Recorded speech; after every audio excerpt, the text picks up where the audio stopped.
Hello à tous et bienvenue sur le podcast Twip, ta série audio pour vivre 1000 aventures avec ton chien.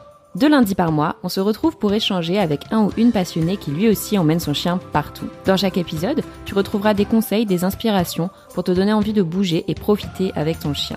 Si cette émission te plaît, je t'invite à lui donner une note 5 étoiles sur la plateforme de ton choix et à partager ton épisode préféré sur Instagram. Aujourd'hui, je reçois Catherine au micro de Twip.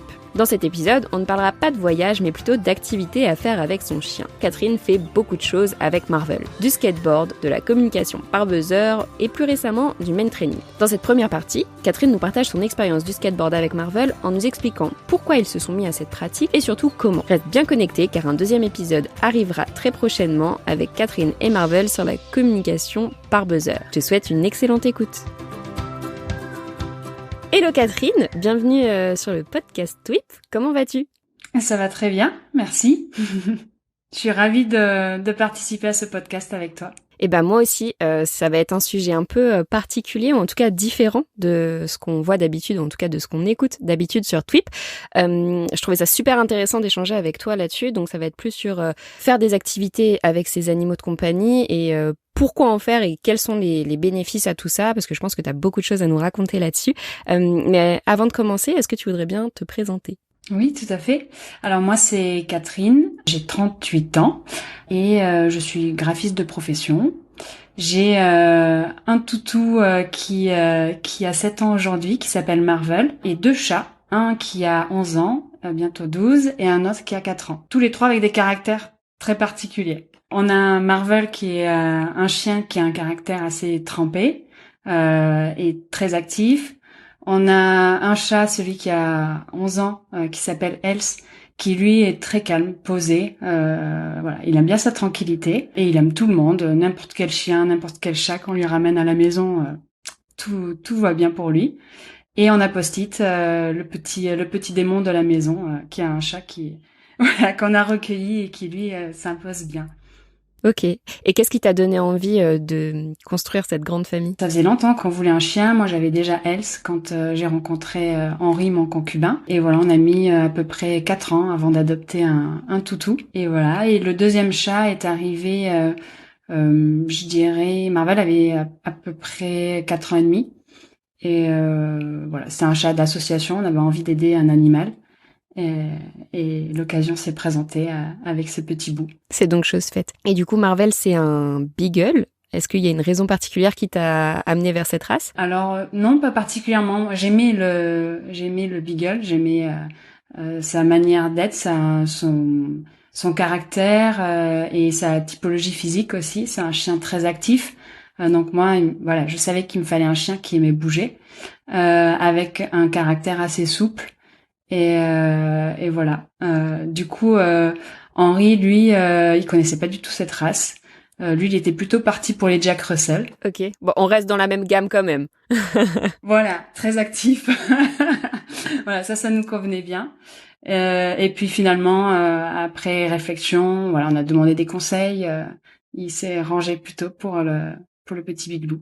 Ok. Donc c'est vraiment votre tout premier chien de foyer, quoi. Oui, tout à fait. Et du coup, tu fais pas mal d'activités, notamment avec Marvel.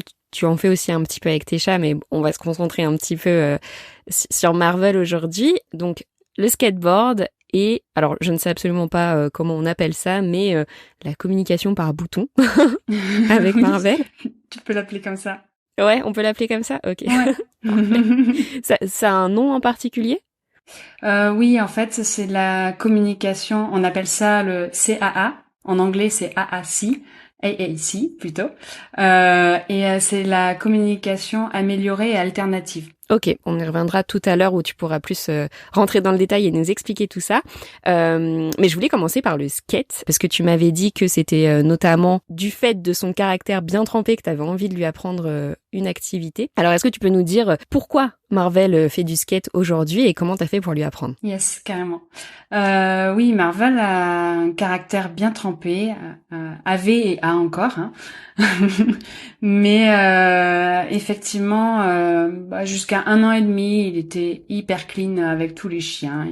Il jouait, il était vraiment cool, vraiment parfait quoi. Il adorait apprendre, donc voilà, tous les débuts ont été vraiment parfaits avec lui. À 1 an et demi, il a commencé à s'imposer avec les mâles entiers, à s'approprier les espaces. Voilà, on habite en ville, donc on a la chance sur Bordeaux d'avoir quand même beaucoup d'espace avec des parcs à chiens. Voilà, que les parcs à chiens, c'est devenu son endroit à lui. Il les connaissait très bien. Donc du coup, dès qu'un chien arrivait, il arrivait en frontal avec la crête en lui grognant dessus. Enfin, tout ce qu'il faut pas faire, quoi. Donc on a tout essayé avec nos connaissances qui étaient minimes à l'époque sur le chien et sur son comportement. On s'est rendu compte qu'on n'arrivait pas du tout à gérer ça, même si on n'a jamais eu d'accident ou quoi que ce soit, on a toujours su gérer ça. Après, je pense qu'il a toujours rencontré des chiens aussi plutôt souples dans ces situations-là. Et donc, du coup, on a fait appel à un comportementaliste qu'on avait déjà vu une fois quand il avait 4 mois pour bien démarrer les choses. Le comportementaliste nous a conseillé, du coup, à ce qu'il soit nouveau dans chaque parc à chiens. Donc, de changer de lieu de balade tout le temps, de changer de lieu d'espace de jeu tout le temps. Ce qui peut être super compliqué à mettre en place. C'est très compliqué, surtout quand tu travailles. On n'a pas de voiture. Du coup, on fait tout en transport en commun. Donc, ça a été très très compliqué. Et ce qui nous a un petit peu sauvé sur cet aspect-là, c'est l'autre conseil qu'il nous a donné, c'est de trouver une activité à partager avec lui et pour canaliser son énergie. Donc, nous, on n'aime pas forcément courir. Donc, le canicross pour nous, voilà. On n'avait pas de vélo, donc le cani-VTT, voilà non plus. On savait pas trop quoi faire en fait. Et un jour, pareil, parc à chiens, je rencontre un jeune éducateur canin qui me parle d'une technique qu'il utilise avec des chiens qui ont peur justement des roulettes. Donc des roues de skate, des roulettes de valise, voilà tout ça. Et il m'explique un petit peu, il me fait un petit tuto oral en fait de sa méthode. Et un jour, un dimanche, en se baladant, on passe à un magasin de sport et on se retrouve en face du rayon skate où là, il y avait un jeune en fait qui choisissait son skate, qui pose au sol et Marvel a posé sa patte dessus. Et c'est la première étape en fait de son tuto pour la désensibilisation au skate. Donc voilà, j'ai toujours des friandises sur moi. Alors j'ai tenté les quelques premières étapes que Marvel a réalisées instantanément. Donc on a acheté une planche et on est parti sur les quais en suivant pour démarrer. Trop bien. Et alors, si j'essaie de rattacher un petit peu les wagons, t'as échangé avec un éducateur qui t'expliquait sa technique pour désensibiliser aux peurs des roulettes. Du coup, quand toi, t'as voulu aller tester le skate avec Marvel, est-ce que tu t'es dit, ok, je vais essayer moi aussi de désensibiliser Marvel, ou est-ce que tu t'es dit, c'est une trop bonne idée, ça, peut-être que ce sport-là, je peux l'inculquer à Marvel? Alors, je me suis peut-être projetée comme ça, mais c'est vraiment quand on est arrivé au magasin de sport, en fait, on est allé dans ce magasin pour se dire en gros, qu'est-ce qu'on peut faire en fait avec notre chien. On est dans un magasin de sport et on est tombé en fait sur ce rayon-là où ce jeune homme en fait choisissait. Il a semé la petite graine dans notre tête quand même, et parce qu'on s'est pas retrouvé dans le rayon skate par hasard en fait, en déambulé en cherchant. Mais je pense qu'il a semé la petite graine, mais il y a eu ce petit coup du hasard aussi qui a fait que, je pense. Oui, mais effectivement, même s'il y avait eu le coup du hasard peut-être avant, je veux dire, si t'avais été dans ce magasin avec ton chien, etc., mais qu'on t'avait pas dit que c'était possible, peut-être que tu te serais même pas arrêté dessus, quoi. Non. Là, c'est juste que comme il a semé la petite graine sur une méthode douce d'apprentissage, j'étais rassurée sur le fait que oui, en fait, j'ai une technique à lui proposer pour le faire correctement en fait. Alors que je pense que j'aurais pas eu son expérience à ce niveau-là. Je suis pas sûre en fait que j'aurais tenté les choses, ou si je l'avais tenté, j'aurais peut-être pas tenté de la bonne manière. Donc si on reprend un peu ce que t'as dit, apprendre le skate à Marvel, c'était vraiment pour lui apprendre à canaliser son énergie et peut-être à se concentrer sur autre chose que sur les chiens qu'il rencontre. Oui, c'est ça. C'était vraiment un travail pour donc canaliser son énergie. Marvel est un chien qui adore apprendre, donc on savait que c'était de la nouveauté, qu'il allait adorer ça. En extérieur en plus, parce qu'on est obligé. Sauf si t'as une très très grande maison. Ouais. Après, au début, on en parlera peut-être tout à l'heure, mais l'apprentissage, normalement, se fait d'abord dans un lieu où le chien se sent bien, qu'il soit rassuré, voilà. L'acclimatation avec la planche. Marvel, bon, lui, il se sent un peu chez lui, un peu partout. Du coup, bah, dans le magasin de sport en question, il était à l'aise, il a fait son truc, voilà, comme il fait Hmm. habituellement. Et donc, du coup, oui, ça lui permet de canaliser son énergie, de travailler son écoute et son focus sur nous. Ça l'a beaucoup aidé aussi, voilà, quand on est sur les quais en se baladant. Dès qu'il voyait un chien, il avait tendance à vouloir y aller. Donc, soit s'il est en laisse, il tire sur la laisse, il se frustre, il se met à grogner et à aboyer. Soit il est lâché, mais très honnêtement, sur les quais, on le lâchait jamais. C'est trop dangereux en fait. Il était trop jeune, voilà. Soit il est lâché dans une autre situation, on va dire dans une forêt, et là il lui fonçait dessus pour aller se présenter et pas de la bonne manière. Du coup, le skate, je l'ai appris en fait à rester sur son skate et à m'écouter. Et du coup, à attendre et pas forcément se jeter sur le premier chien croisé ou la première personne pour récolter une papouille, parce qu'il y avait ça aussi quand il était jeune. Il voulait récolter des papouilles un petit peu partout. Euh, donc bon, là ça a bien changé ça, mais voilà, ça nous a aidé beaucoup sur ces situations-là. Ok, trop bien. Enfin, je trouve ça super intéressant. Comment vous avez pris le problème, enfin, par un autre côté. Je sais pas si tu vois ce que je veux dire. Enfin, Ouais, vraiment, oui, vous avez contourné le truc et au final, pour trouver une activité qui vous plaît, j'imagine, à tous et qui vous permet de passer encore plus des bons moments ensemble tout en évitant ce problème qu'il peut rencontrer avec les autres animaux. Enfin, je trouve ça vraiment top. ouais, c'est ça qui est génial, c'est qu'on partage aussi un moment de jeu en fait avec lui. Bah oui, Parce que même si au début c'était un travail, ça reste quand même du jeu pour lui. Ça dépend comment on lui amène les choses. Et là, on lui amène avec la friandise, avec des petits cris, ouais, bravo, voilà. des Il était encouragements super à fond. motivé. Ouais. Mm. Trop bien. Et justement, alors, tu me disais que la première étape, c'était de mettre sa patte sur le skate. Comment on fait ensuite? Tout d'abord, je conseillerais les gens d'abord d'avoir le go du veto avant de démarrer quoi que ce soit. Voilà, attendre de savoir si le chien est en bonne santé, s'il est capable en fait de faire une activité sportive, si ses articulations c'est ok, et surtout savoir si il a fini sa croissance avant de démarrer. Évidemment, pour n'importe quel sport. Ouais, voilà. Marvel, lui, il avait 1 an et demi, donc il avait terminé sa croissance. Donc c'est pour ça qu'on y allait direct. Ok. Et ensuite, du coup, première étape, oui, effectivement. Alors première étape, on va essayer de créer le contact entre la planche et la truffe du chien. Donc le premier conseil à donner, c'est de le faire dans un endroit où il est zen et serein. Ça peut être chez soi, dans son jardin par exemple. Dans le jardin, c'est chouette si on en a un parce qu'on peut poser le skate sur l'herbe pour éviter qu'il bouge. Au début, il faut surtout pas qu'il bouge pour pas que le chien se fasse peur, tout simplement. Et si on le fait à l'intérieur, à ce moment-là, on peut prendre une couverture ou une couette qu'on pose au sol et le skate ne bougera pas. Avec nos pieds, on peut bloquer aussi les roues du skate. Et là, on va poser une friandise sur le skate et le chien va aller chercher la friandise et du coup à créer un contact avec la planche, un contact agréable avec la planche. On le répète plusieurs fois. Une fois que c'est ok, on va lui demander de s'asseoir à côté du skate et de donner la patte, par exemple. On va essayer de créer le contact avec une de ses pattes. Donc il donne la patte au-dessus de la planche. Là, on retire sa main et on essaye en fait à ce que sa patte frôle la planche.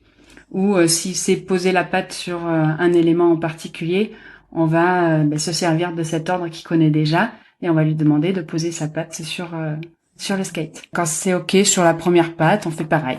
2 pattes, 3 pattes, 4 pattes. Et une fois que c'est ok avec les 4 pattes, on le fait asseoir, on le fait coucher. Voilà, l'idée c'est vraiment de créer un contact avec tout son corps et qu'il soit à l'aise en fait sur la planche tout simplement. Ok. Ensuite, quand c'est ok, il va falloir lui apprendre à accepter le mouvement. Donc on le fait asseoir ou coucher et là on lui dit de pas bouger. Donc on se sert en fait de tous les ordres qu'il connaît déjà. C'est pour ça que c'est bien aussi d'attendre avant de lui apprendre cette activité, de pouvoir lui laisser le temps aussi d'assimiler des ordres de base dont on a besoin dans la vie de tous les jours pour sa sécurité ou pour autre chose. Donc le assis, couché, pas bouger, tu attends, enfin voilà, tous ces ordres-là qu'on a l'habitude de leur apprendre, on va s'en servir.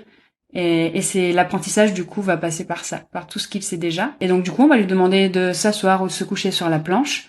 Et là on va bouger très légèrement la planche avec les 2 mains. On prend le skate de chaque côté et on va bouger la planche, voilà, créer du mouvement. Et là, on récompense. Voilà, on le fait assis, on le fait coucher. Et une fois que c'est OK pour le chien, on va passer à une étape suivante. Je te coupe, excuse-moi, avant qu'on passe à l'étape suivante. Imaginons donc, je vais apprendre ça à mon chien. Tout ce qui est sur planche statique, ça passe. Mais dès que j'essaie de mettre du mouvement, tu vois, il a peur, il saute de la planche. Comment tu fais à ce moment-là? À ce moment-là, alors honnêtement, ça m'est jamais arrivé. Il y a des copains qui ont essayé, donc du coup, on les a un peu coachés en fait pour ça. J'ai fait un concours de skate aussi il y a 3 ans, je pense maintenant.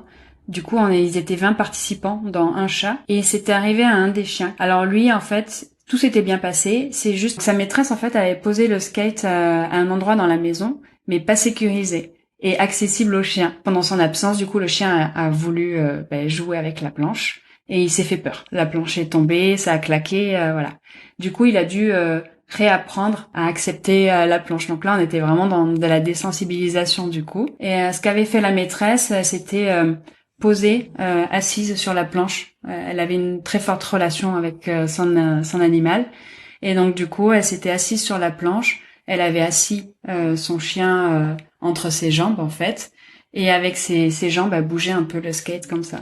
Et donc du coup, à force, en fait, avec la confiance que le chien avait déjà envers sa maîtresse, et voilà, ça allait mieux. Ok. Donc si on n'a pas un chien comme le tien, faut vraiment se préparer à ce que ça puisse prendre du temps et il faut vraiment valider chaque étape une par une avant de se lancer dans le grand bain, si je peux dire Oui, ça carrément. comme ça. Et puis, il faut vraiment faire en fonction de son chien, en fonction de ce qu'il aime, des ordres qu'il connaît, de ses capacités. Faut que ça reste du jeu, donc en fait le but c'est vraiment pas de le frustrer ou de lui faire peur et toujours finir aussi les séances. Ça c'est des séances très courtes. Là je vous donne tout le tuto étape par étape, mais il faut pas faire ça tout d'affilée. Il faut vraiment faire des très courtes séances pour que ça reste vraiment du jeu et que ça reste hyper positif. Et après j'ai envie de dire si vraiment en fait on voit que c'est trop compliqué pour lui, faut pas forcer, c'est pas grave en fait si on n'apprend pas le skate à son chien.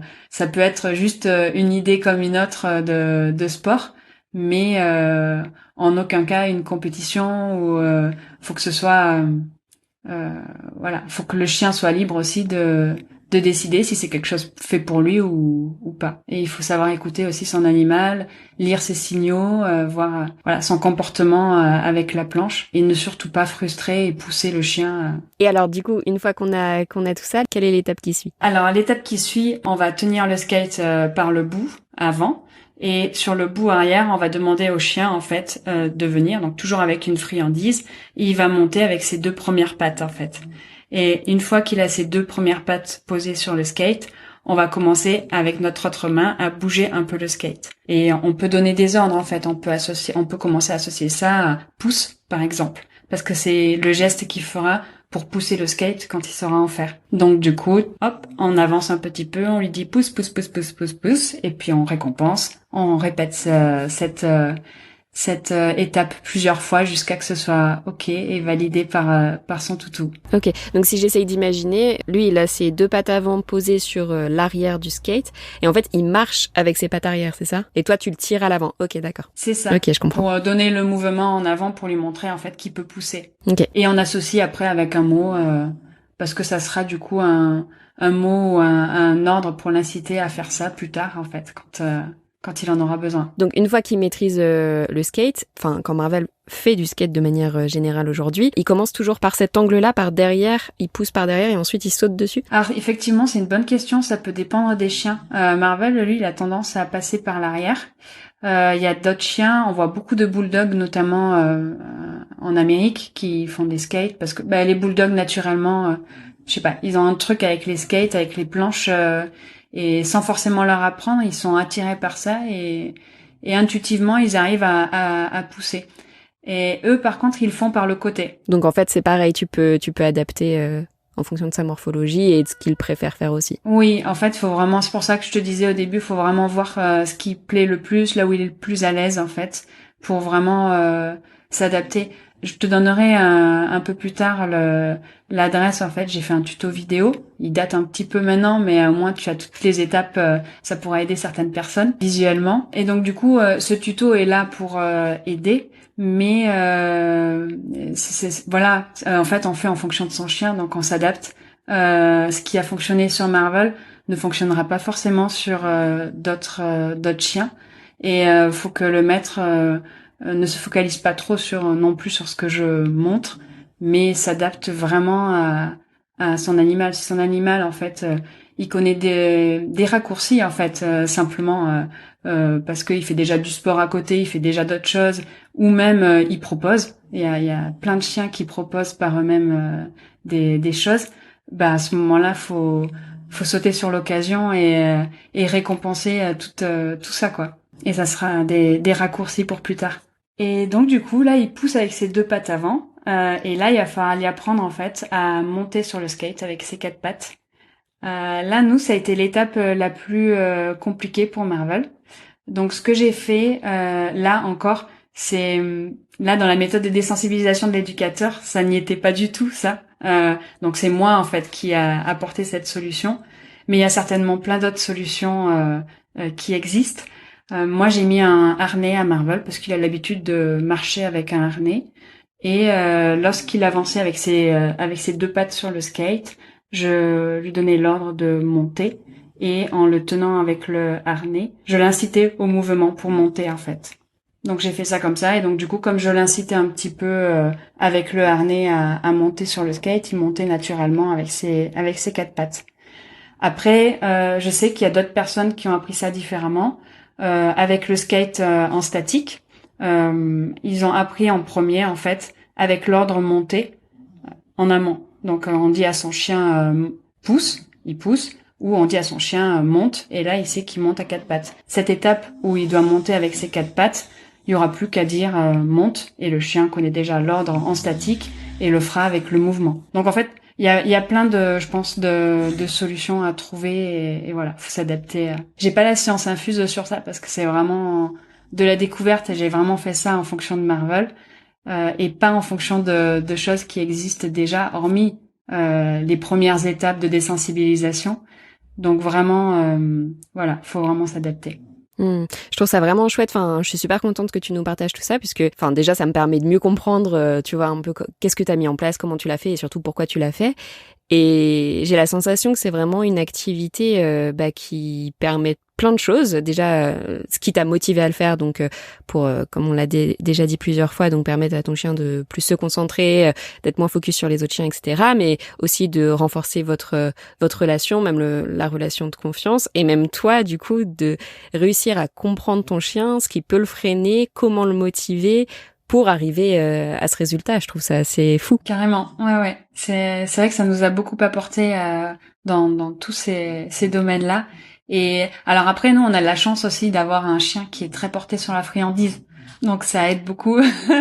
Ça c'est pareil de trouver qu'est-ce qui motive ton chien. Est-ce que c'est les cris, les oui bravo, continue. Est-ce que c'est la bouffe, est-ce que c'est les jouets. Enfin il y a plein de choses à tester. Exactement. Moi c'est vrai que tu vois dans le tuto je dis on récompense et je donne la friandise. Mais la récompense, ça peut être les caresses, les cris comme tu dis, ça peut être un joujou, ça peut être plein de choses, quoi. Trop bien. Est-ce qu'on a fait le tour du coup des étapes que toi t'as utilisées en tout cas pour apprendre à Marvel le skate? Oui. La dernière étape, ça sera celle pour. Elle n'a pas été facile pour nous non plus parce qu'une fois qu'il monte sur le skate, il faut qu'il redescende pour pousser à nouveau et lui redonner du mouvement. Quand Marvel a commencé à faire du skate, il aimait bien en fait. Ce qu'il préfère en fait, c'est être sur le skate et renifler, prendre les odeurs sur son skate en mouvement en fait et regarder un peu le paysage, voilà. Et ça depuis tout petit. Et donc du coup, lui demander de descendre à nouveau de la planche, ça a été un peu plus compliqué. De redescendre du coup au niveau de l'arrière pour pousser? Oui, voilà. Ok. Donc lui, dès que ça s'arrêtait, il bougeait plus quoi. Ouais, voilà. Et il restait dessus en mode bon alors. Tu me pousses maintenant. Donc du coup, je l'ai appris à reculer. Ça, c'était quelque chose qu'il connaissait pas comme tour. Aujourd'hui, il le connaît très bien parce que je le fais reculer pour plein d'autres choses. Et j'ai utilisé ce trick, on va dire, pour justement lui demander de reculer au moins les 2 pattes arrière pour pouvoir se remettre à repousser avec ses pattes avant. Après, il y a aussi une autre méthode, il peut complètement lâcher le skate. Du coup, on peut lui demander de lâcher le skate, il lâche complètement le skate et il le récupère avec ses 2 pattes avant après. Soit il garde ses 2 pattes avant et c'est juste ses pattes arrière en reculant en fait qui sortent pour pouvoir redonner de l'impulsion en fait au skate, soit il sort totalement de la planche et il court récupérer le skate pour se remettre dessus quoi. Donc là, on a fait le tour des étapes par lesquelles on doit nécessairement ou pas passer pour apprendre le skate à son chien. Maintenant que Marvel a appris toutes ces étapes, qu'est-ce qu'il fait avec son skate aujourd'hui? Alors, il fait plein de choses avec son skate. Alors, c'est vrai que Marvel, je pense que c'est du fait de son caractère. Il s'ennuie vite quand on fait les mêmes choses tout le temps. Donc, il a besoin d'apport de nouveautés. Pourtant, il est plutôt jeune en plus, Marvel, donc c'est chouette qu'il soit encore demandeur comme ça. Mais je pense qu'il y a un côté, depuis tout jeune, en fait, on lui apprend beaucoup de choses, de tours pour justement travailler son écoute, le canaliser, voilà. Je pense que du coup, c'est un peu comme un sportif au final. Quand on commence à prendre goût à quelque chose, son corps ou son psychique est en demande. Et je pense que du coup, il y a ce petit côté-là qui du coup maintient ce besoin du coup qu'il a. Du coup, sur son skate, il sait faire pas mal de choses. Une fois qu'il a commencé à savoir bien faire du skate par lui-même, du coup, je me suis dit, voilà, qu'est-ce que je peux faire de plus maintenant avec le skate pour qu'il continue à aimer cette activité, mais avec des choses nouvelles. Donc, j'ai commencé en fait d'abord avec le skate en statique, à lui faire les tours qu'il connaît déjà en fait sur le skate. Donc du coup, monter dessus, faire le beau dessus, aboyer dessus, mettre le skate en biais et lui faire poser les pattes pour faire des petites photos où il est reposé sur son skate. Enfin voilà, il y a plein de petites choses comme ça. Lui apprendre quand le skate est retourné, lui apprendre avec sa truffe à le remettre dans le bon sens, donc à faire tourner le skate pour qu'il se remette sur ses 4 roues et qu'il ne soit plus sur le côté de la planche. Donc maintenant il sait faire donc tous ses tours, même en mouvement, il peut faire il fait du skate, il pousse, il est en mouvement, il arrive à faire le beau dessus et après à reculer, à reprendre le skate, à faire des choses comme ça. Et une fois qu'on lui a fait faire ces choses-là, on s'est dit bon, OK, maintenant qu'est-ce qu'on fait? Je me suis dit allez, j'essaye de faire du skate avec lui. Est-ce que ça va fonctionner? Je sais pas. Oui, sachant que tu l'as pas dit, mais toi, à la base, t'y connais rien au skate. J'y connais absolument rien. Ouais, c'est vraiment, en fait, c'est venu de lui, en fait, de notre expérience avec lui. Et du coup, de fil en aiguille, on cherche à chaque fois à trouver de nouvelles choses. Et c'est pour ça, en fait, que du coup, je me suis lancée là-dedans. Je commençais à lui apprendre déjà à me monter sur le dos, à faire des choses avec moi comme ça. Du coup, je me suis dit, pourquoi pas sur le skate, on teste, on verra si il est plutôt truffe brûlée, hein. Donc du coup, je sais qu'il est capable de faire quand même pas mal de choses. Et quand il veut pas ou il le sent pas, il sait se faire comprendre aussi. Donc il y a pas de risque à ce niveau-là. Et voilà. Et on a commencé en fait où je montais sur le skate en statique. Je lui demandais de me monter sur le dos. Du coup, voilà, on a quelques vidéos à l'époque quand on a démarré où c'était un peu en mode cascade au début. Le skate, il a donné beaucoup en proprioception. Il a une bonne conscience en fait de ses 4 membres et il se rattrape bien aussi quand il tombe. C'est très rare en fait quand, il s'est jamais fait mal sur le skate. Et du coup, au début, quand on commençait à ce qu'il monte sur le dos, voilà, il y a eu des petites chutes, mais il retombait toujours bien en fait. Ensuite, je lui ai appris à faire du skate, à me pousser, à faire du skate et partager la planche avec moi. Alors ça, au début, ça a été un peu compliqué parce que il aime bien sa planche et il a eu du mal à me la laisser. Du coup, c'est un peu comme d'autres choses en fait quand on récupère, je sais pas moi, on va dire, on voit qu'il se fait mal en grignotant un bois de serre, on récupère le bois de serre et on lui redonne plus tard ou instantanément pour lui montrer en fait que je peux prendre la friandise mais je peux lui redonner aussi instantanément. Et là c'est pareil en fait du coup le skate je l'ai appris du coup à me le laisser et je lui ai redonné instantanément en suivant. Donc il a appris à partager son skate avec moi. Et on a pu commencer à faire des petits tours où il passe entre mes jambes. Voilà, donc maintenant, il passe entre mes jambes, on fait du skate ensemble, il pousse avec ses deux pattes avant. Et moi, je pousse avec mes jambes aussi. Il me monte sur le dos. Il me saute sur le dos en mouvement aussi quand le skate est en train de rouler. Il court et il me saute sur le dos. Moi, je suis accroupie en fait sur le skate. Et... C'est comme si vous faisiez, alors je sais pas si c'est de l'agility, mais ou c'est quoi, du dancing dog, je sais plus comment ça s'appelle. Enfin, mais c'est vraiment un duo là, skate et acrobatie quoi. Oui, exactement. C'est vrai que c'est marrant ce que tu dis. C'est vraiment un mix. Entre un peu le dog dancing et parce qu'il y a du mouvement et il y a des un genre de chorégraphie voilà et c'est mélangé aussi à de l'agility parce que il y a beaucoup de sauts. Ouais, ce qu'on pourrait imaginer ne pas être accessible à un beagle en plus. Oui, mais c'est vrai que ça étonne beaucoup de gens. On en croise souvent sur les quais du coup qui ont des beagles parce que c'est un chien qui est assez répandu. Et souvent, ouais, c'est des gens un peu choqués de le voir déjà écouter comme ça et faire ça. Ils nous demandent vraiment comment c'est possible, quoi. Bah, c'est une belle revanche pour vous. En plus, si on remonte un petit peu l'histoire, comme tu disais que c'était un chien un peu téméraire, qu'au final, vous arriviez à faire tout ça aujourd'hui. Oui, oui, oui. J'ai vraiment la sensation, enfin peut-être que je me trompe, avec tous les échanges que j'ai pu avoir jusqu'à maintenant, tu vois, avec le podcast, que tous les chiens qui ont pas des problèmes de comportement, mais tu vois, des petits trucs comme ça, où tu te dis, ça peut être embêtant, etc., que de partager quelque chose avec lui, ça fait vraiment toute la différence sur le long terme, quoi. Ouais, oui, oui, carrément. Bah après, les chiens, c'est des animaux sociaux, donc ils adorent communiquer, ils adorent partager des moments. C'est vrai que aujourd'hui, avec la sédentarité, on leur impose quand même d'être seuls un certain temps. Et ils attendent qu'un seul moment dans la journée, c'est le moment où qu'il va partager avec nous en fait. Le retour du boulot ou avant le boulot, ça dépend son planning. Et c'est vrai que dès qu'on leur apporte ce moment en fait privilégié entre guillemets, où on est juste en tête à truffe et on partage tout ça, eux ils demandent que ça. Ils sont hyper motivés, ils sont joueurs, ils sont heureux quoi. Ouais. Et puis en plus, dès qu'on les fait réfléchir un petit peu, généralement après, hop, ça fait un gros dodo. Ouais, ben ça, tu vois, Marvel, pas tant que ça, quoi. Ah ouais, même pas? Parce que Non. j'ai l'impression qu'en plus, généralement, quand ils réfléchissent, ça les fatigue encore plus que quand ils s'activent, enfin, quand ils font du sport, quoi. Mais alors, moi, je parle plus du cas de Marvel, mais tu vois, on fait maintenant, on essaie de trouver une autre activité que le skate parce que il prend de l'âge et du coup, on réduit quand même l'activité, on le préserve au maximum. Et du coup, là, on a commencé la recherche utilitaire avec une éducatrice.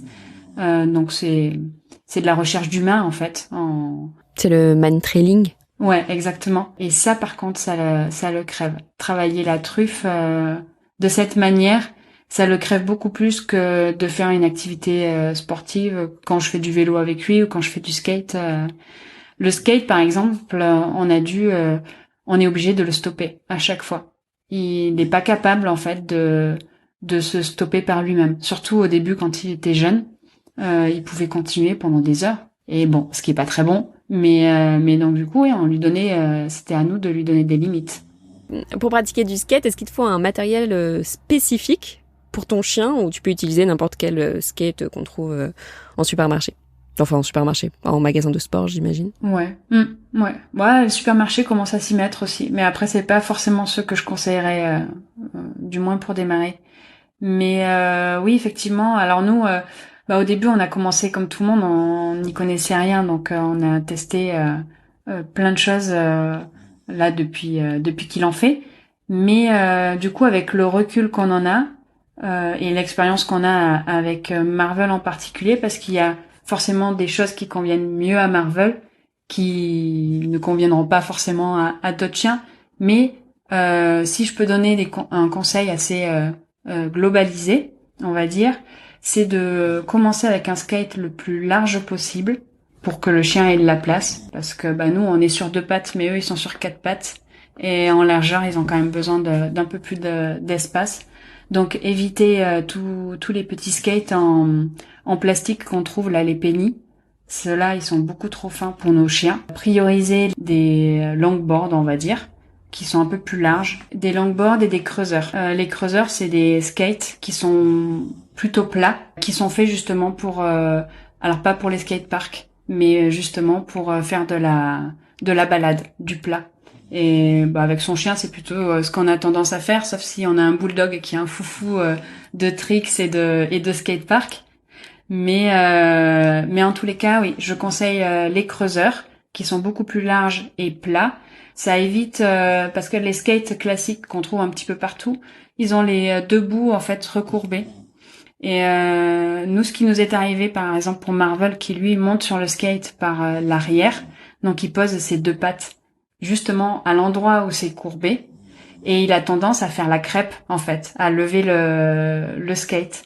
Et ça peut être quelque chose déjà dans un premier temps qui fait peur à un chien, le claquage sur le sol.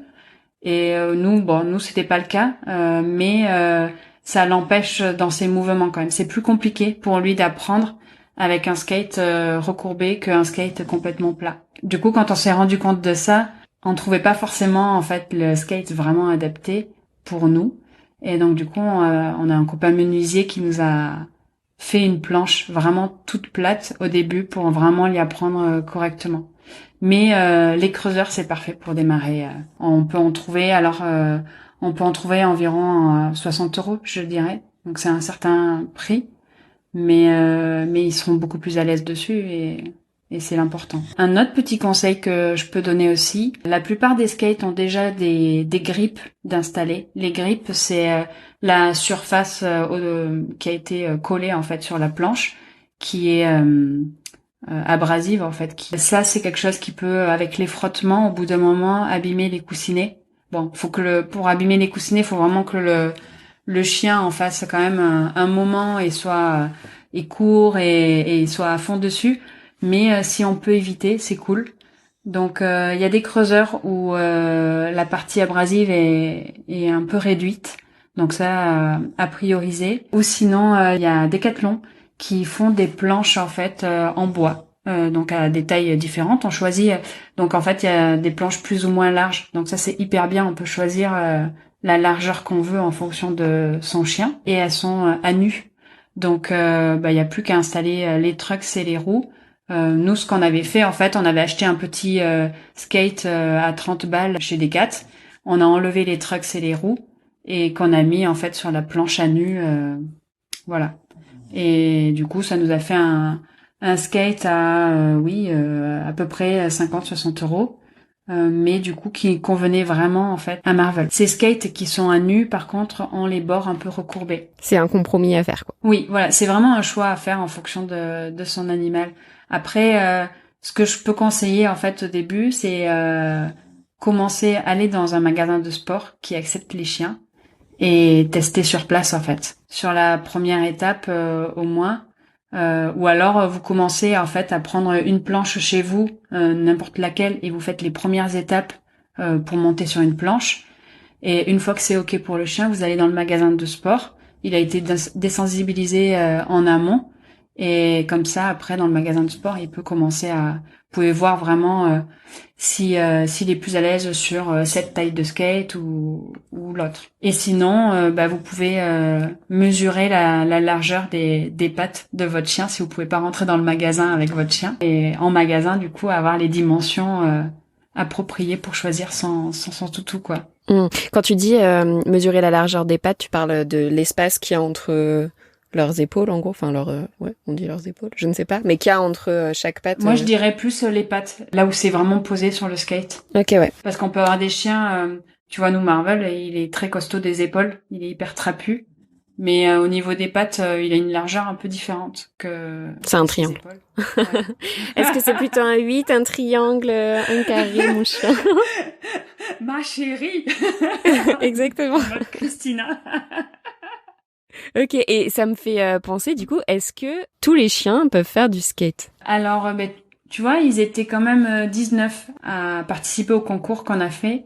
Ils étaient énormément à avoir réussi. Par contre, je pense que si on a un chien vraiment soit toqué, soit qui a une peur viscérale quand même du skate, je pense que vaut mieux éviter de lui apprendre cette activité-là. C'est bien d'utiliser le tuto à la limite pour le début du tuto pour désensibiliser à la peur, mais j'irai pas quand même m'amuser sur un chien qui a vraiment très très peur.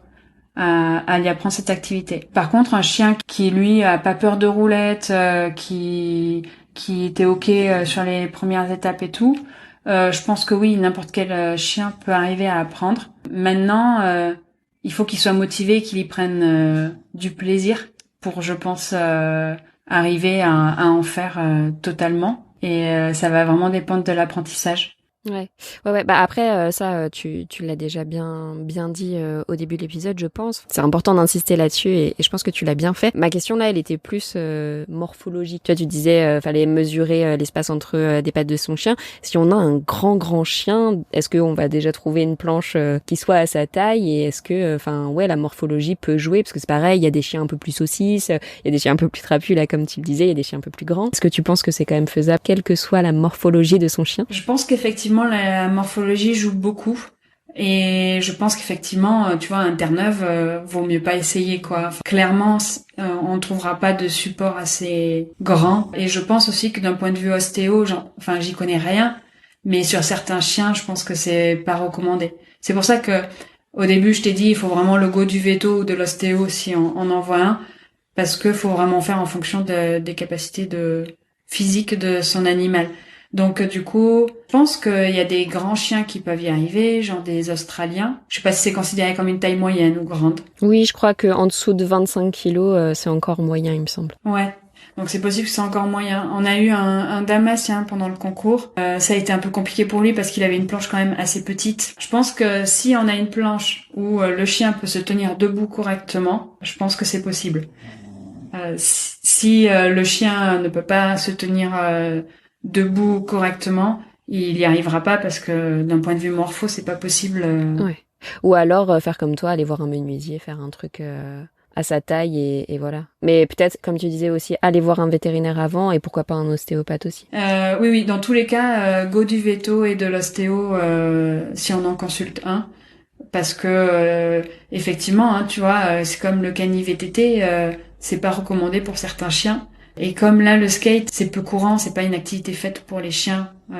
Donc, du coup, bon voilà, moi j'en parle toujours modérément, on va dire, parce qu'on a fait ça avec Marvel, que lui, sa morpho le permettait, et que voilà. Mais je pense qu'effectivement, tu vois, je disais tout à l'heure, un Terre-Neuve, et même si t'as un menuisier qui peut te faire une planche à taille, je suis pas sûre quand même que pour ce chien, ce soit vraiment quelque chose de terrible à faire. Je pense qu'il sera mieux à faire des cours de sauvetage ou des choses comme ça, où il s'éclatera beaucoup plus que du skate. Et il y a des chiens, tu vois, par exemple, des bulldogs, là, eux, ils ont une capacité musculaire assez importante, beaucoup plus que Marvel. Eux, par contre, le skate, c'est quelque chose de terrible pour eux. Ils peuvent vraiment se diriger correctement. Marvel, lui, c'est un chien trapu, mais la masse musculaire est pas assez importante en fait pour lui, pour qu'il arrive assez bien en fait à prendre les virages et à se diriger comme il veut en fait. Le poids est pas assez réparti et du coup il a du mal, même en desserrant au maximum les trucks pour avoir vraiment une planche qui bouge et qui suit le mouvement au moindre. Ouais, il fait plutôt du tout droit, Marvel, quoi. Ouais, voilà. Et ça, tu vois, Marvel a peur de rien. Il se prenait des murs, des buissons, des poteaux, tout le temps au début. Mais il s'en fichait, en fait. On lui disait de lâcher, il voulait pas lâcher, en fait. Il rentrait dans le buisson et dans le mur et c'était ok pour lui. Il reprenait le skate et voilà. Ouais, c'est lui qui va me freiner, c'est bon, tout va bien. Du coup, ça, on a dû lui apprendre, en fait, à lâcher.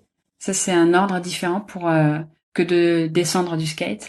Lâcher le skate, c'est vraiment par sécurité en fait. On voit une personne en face de nous, il faut absolument qu'il lâche vite son skate pour pas lui rentrer dans les jambes d'une personne. Et moi, je récupère le skate instantanément. Je suis toujours à côté avec ma jambe.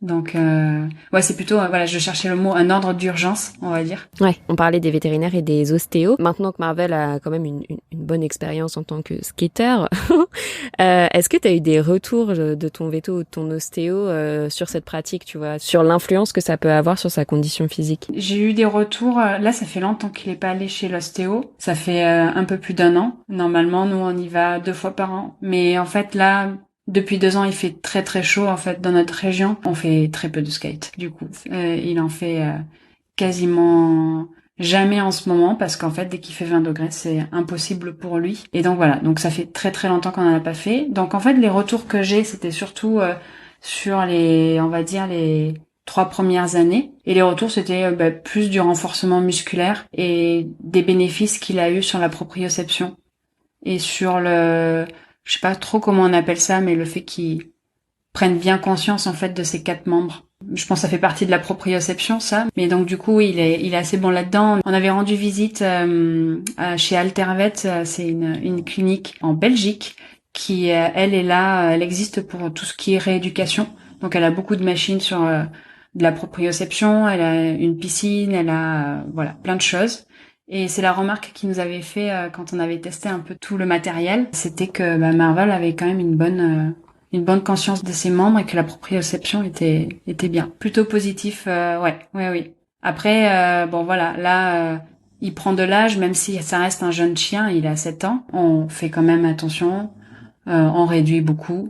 Même le temps passé sur un skate, on le réduit. Et on a mis en place aussi toute une partie récupération avec des massages et des produits en fait qui aident aussi au renforcement musculaire, donc des compléments alimentaires ou on a aussi on utilise aussi des shampoings avec qui sont faits en fait pour soit des sportifs, soit des chiens seniors et du coup voilà ça participe à la récupération. C'est des shampoings qui sont là pour drainer, pour aider le muscle en fait à récupérer. Ok, trop intéressant. Toute cette partie complément alimentaire, massage, c'est des choses que tu as appris toute seule ou c'est des choses qu'un vétérinaire t'a conseillé? Enfin, comment t'as mis tout ça en place? Oui, c'est des choses qu'on a fait tout seul au début. En se renseignant simplement. On a un partenariat avec une marque qui s'appelle Biogans qui, elle, propose plusieurs gammes justement axées sur des problèmes soit de peau, soit des renforcements musculaires, soit voilà plein d'autres choses. Et donc du coup, c'est eux aussi qui ont mis la petite graine dans notre tête en nous disant effectivement peut-être qu'il y a des produits qui existent comme les sportifs en fait au final. Je pense que c'est pas trop de faire de l'anthropomorphisme là-dessus parce que ça reste un muscle comme nous et le muscle a besoin d'être hydraté, il a besoin d'être échauffé, de récupération, de soins quoi. Et donc du coup c'est, je pense d'abord avec cette marque-là qu'on a commencé à prendre conscience de ça. Et après, on a trouvé, pareil, des crèmes décongestionnantes qui sont faites en fait pour ça. On a une marque qui s'appelle Compagnon et compagnie, eux sont spécialisés plutôt dans le domaine équin pour les sportifs, voilà, les chevaux sportifs, et qui du coup se sont développés sur le chien et le chat, et ont développé des produits adaptés pour les sportifs. Donc des produits naturels. C'est plus par les partenariats, la découverte de certaines gammes, tout ça qu'on s'est dit mais oui en fait il y a plein de choses qui existent et ça peut potentiellement lui faire du bien. Donc comme l'apprentissage du skate quoi. Enfin de toute façon t'apprends au fur et à mesure que tu rentres dans la discipline. Le soin c'est pareil quoi. C'est trop ça. Bien. On fait des erreurs et on apprend aussi à côté. Et Évidemment. Voilà. Il y a une petite annotation qu'on peut faire aussi. Ouais. C'est une petite chose à laquelle je pense, c'est que quand son chien adore faire du skate, il peut faire de la protection sur le skate. Et comme sur tout objet en fait de la vie courante au final, soit sur son maître, soit sur une friandise, soit sur un jouet ou quoi que ce soit. Et donc du coup, c'est de rester vigilant, voilà, quand son chien aime bien cette activité, rester vigilant quand même à ce qui se passe autour, si un chien arrive ou quoi, voilà, faire bien attention à ça. Nous, on a remarqué avec Marvel, ça dépend des chiens, ils partagent facilement, très facilement, mais si un chien arrive à pleine balle, pardon, et lui vole son skate, c'est pas quelque chose qu'il adore, quoi. Donc bon, après il fera rien de particulier, il va peut-être faire un petit grognement ou un truc comme ça, mais voilà, faut quand même veiller aussi à tout ça. Ok. Et ça me fait penser justement, donc on avait quand même commencé l'épisode en disant que t'as mis en place cette activité avec Marvel, principalement pour, entre guillemets, je mets bien des guillemets, des problèmes de comportement. Est-ce que tu peux nous faire un avant-après, tu vois, avant qu'il apprenne ça avec tous les problèmes que t'as rencontrés et aujourd'hui, qu'est-ce que ça a changé dans votre quotidien? Ouais, carrément. En fait, oui, ça nous a donné, enfin, oui, effectivement, on a remarqué un gros changement sur pas son caractère, mais sur sa manière d'être, en fait, et de gérer les situations qui, à l'époque, nous posaient, on va dire, nous posaient problème. Bon, voilà, je mets entre guillemets aussi, mais effectivement, ça lui a permis, en fait, déjà, en faisant du skate, on a fini par le lâcher, comme il était focus sur l'activité et qu'il aimait ça. On a fini par le lâcher sur les quais, chose qu'on ne faisait pas avant. Parce que il y a de la voiture à côté, il y a des routes, il y a le tram, il y a des passages de vélos, de trottinettes. Voilà, c'est vraiment un environnement quand même dangereux pour un chien lâché. Et on a pu lui donner cette liberté. Et ça, je pense que ça a beaucoup joué sur sa manière d'être en balade, sur ses présentations. Les présentations maintenant, voilà, il nous fait une belle boucle. Il y a des petits loupés de temps en temps, ça dépend toujours, mais la majorité des cas aujourd'hui, il est vraiment plus cool sur les présentations sont propres. Marvel, c'est un chien bien codé, donc ça, hein, on le savait, mais voilà, les présentations sont meilleures. Au parc à chiens, il est beaucoup plus zen. Il s'impose toujours un petit peu parce qu'il a son caractère et il est comme ça. Mais mais on n'a plus de soucis où il se jetait sur les chiens dès l'entrée. Euh, et pareil, les gros changements, c'était sur son écoute, sur notre relation qui a vachement évolué, sur sa confiance, la confiance qu'il a envers nous. Et voilà. Donc un chien un peu plus zen. Je pense que le fait aussi de canaliser cette énergie, lui donner une activité sportive de temps en temps qui est un peu, on va dire, intensive sur le moment. Je pense que ça lui a donné ce dont il avait besoin, tout simplement. Au début, on en faisait souvent. Et au fur et à mesure des années, on en a fait un petit peu moins, on espacé les entraînements. Super intéressant. Enfin, si je comprends bien ce que tu viens de dire, donc c'est d'avoir travaillé avec lui, son focus, etc. Mais peut-être aussi le fait de lui avoir offert plus de liberté qui a un peu créé tous ces bénéfices. Oui. Ouais. Il a pu vraiment, ouais.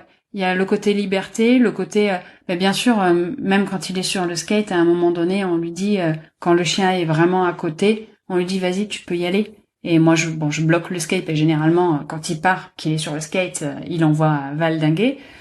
Donc je lui donne aussi la liberté aussi d'aller voir aussi des chiens.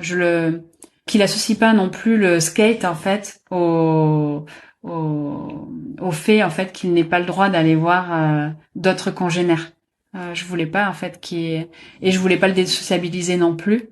Donc du coup voilà, quand c'est possible, quand c'est à proximité, quand l'autre chien est lâché et que toutes les conditions sont réunies pour que la présentation se fasse convenablement. Je lui donne cette liberté et je pense que ça c'est important, ça a joué, ouais.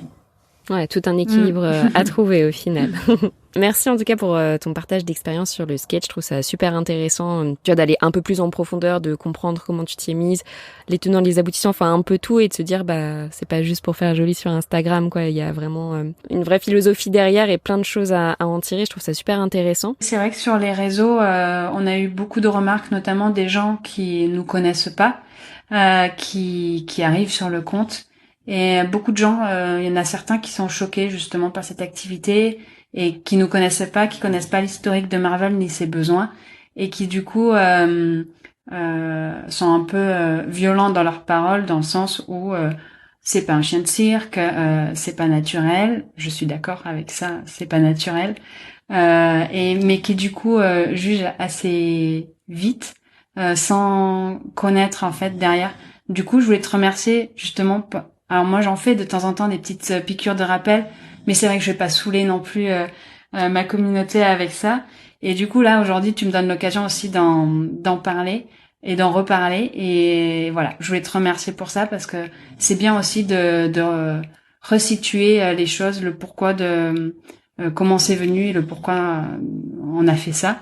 Et voilà. Donc merci à toi pour cette prise de parole sur ce sujet. Et ben avec plaisir. Enfin, moi, j'étais super curieuse pour apprendre tout ça, donc c'est chose faite et je suis très très contente que tu m'aies partagé ton expérience et je suis sûre, enfin je suis pas sûre, mais en tout cas j'espère que les personnes qui écoutent cet épisode seront aussi ravies que moi.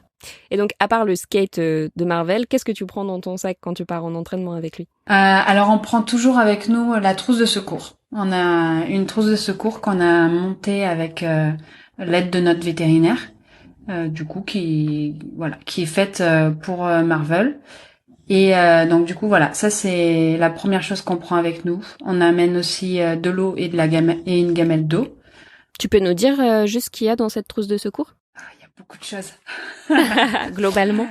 Alors dans notre trousse de secours, on a plusieurs bandages différents. On a des bandages compressifs ou non. On a de quoi pour faire des garrots. On a de quoi pour désinfecter aussi des plaies. On a de quoi, on va pas aller jusqu'à des points ou quoi que ce soit. C'est vraiment là pour de l'urgence, pour nous laisser le temps en fait d'aller chez le vétérinaire. Donc voilà, pour le skate, c'est surtout ça. On a bien sûr une couverture au cas où chauffante. On a ce genre de choses. On a des gants, on a une pince, on a des ciseaux, on a voilà, tout ce dont on aurait besoin. On a un genre de petit attel aussi. On a de quoi. On a aussi un truc qui existe. C'est pour faire du bouche à bouche à son chien. Il y a un truc spécialisé. Alors ça, c'est pas via notre veto, mais on avait assisté au salon Félinac à une activité de sauvetage. Et donc du coup, il nous avait montré cet objet-là. Il nous en avait fait cadeau. Donc voilà, pour réanimer. Après, voilà, je pense que les seuls vrais accidents qu'on peut avoir en pratiquant une activité sportive, c'est tout ce qui va être membre, en fait. Ouais, en torse, etc. En Ou une chute, torse. quoi, avec des égratignures. Ouais, voilà. Donc voilà, pour le skate, dans la trousse, on a ça. Après, dans notre trousse, on a bien d'autres choses pour quand on part en vacances ou quoi. On a plein d'autres choses. Mais tu vois, pour le moment, notre trousse de secours, elle nous a servi non pas pour Marvel en faisant du skate, mais pour une petite fille qui est tombée, elle faisait de la trottinette et elle s'est fait bousculer par une personne et elle s'est cognée la tête ou quoi. Et du coup, voilà. Bon, on touche du bois pour le moment. Nous, on s'en est pas servi.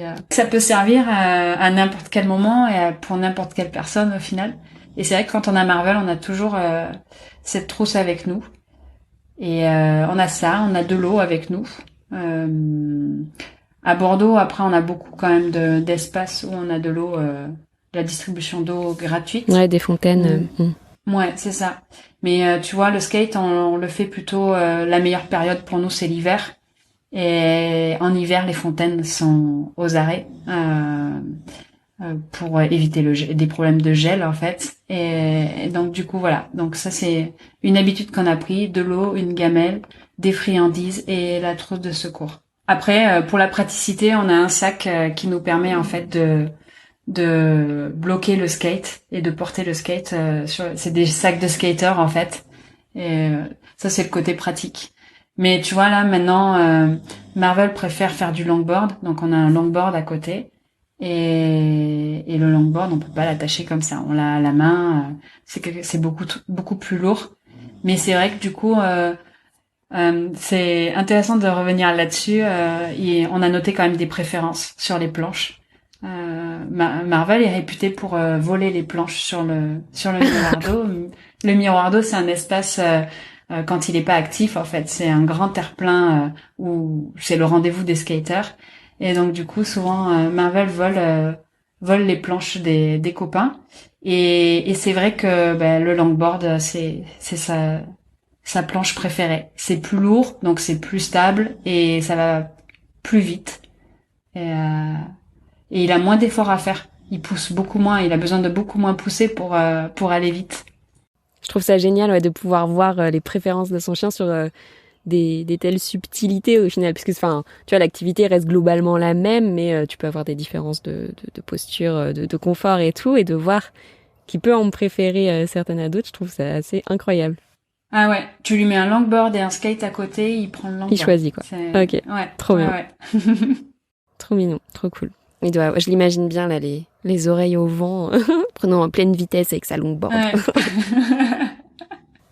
Trop bien, trop bien. On devait enregistrer cet épisode aujourd'hui pour parler également de la communication avec Buzzer et je suis sûre que tout le monde est très impatient qu'on aborde ce sujet.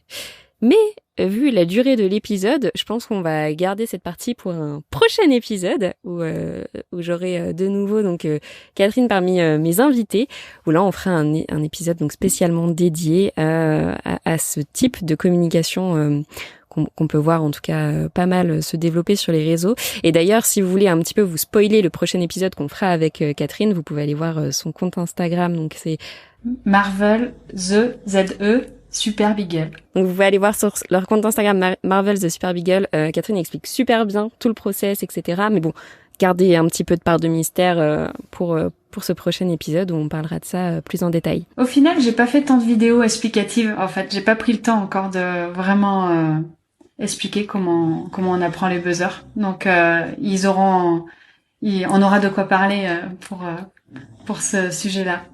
Parfait, j'ai trop hâte. En tout cas, merci beaucoup pour ce partage d'expérience, pour tout ce que tu nous as apporté sur le skateboard avec son chien. Et dans ce cas, je te dis vraiment à très bientôt, vu qu'on va se rappeler là pour le prochain épisode. Merci à toi pour l'accueil et à très vite. À très vite, ciao. Merci beaucoup d'avoir écouté cet épisode jusqu'au bout, ça me fait très plaisir. J'espère qu'il t'a plu, et si c'est le cas, n'hésite pas à laisser une note 5 étoiles sur la plateforme de ton choix. Si tu découvres Twip en même temps que cet épisode, Twip, T-W-I-P, est une application dog-friendly qui te permet de découvrir plein de spots accessibles aux chiens en France et ailleurs. Tu peux la télécharger sur le store de ton choix, dès maintenant, elle est 100% gratuite. On propose également un guide de voyage pour avoir toutes les astuces pour emmener son chien facilement avec soi, que tu retrouveras sur notre site internet www.twip-app.com. En attendant, nous on se retrouve sur l'Instagram de Twip pour faire connaissance et je vous dis à très bientôt.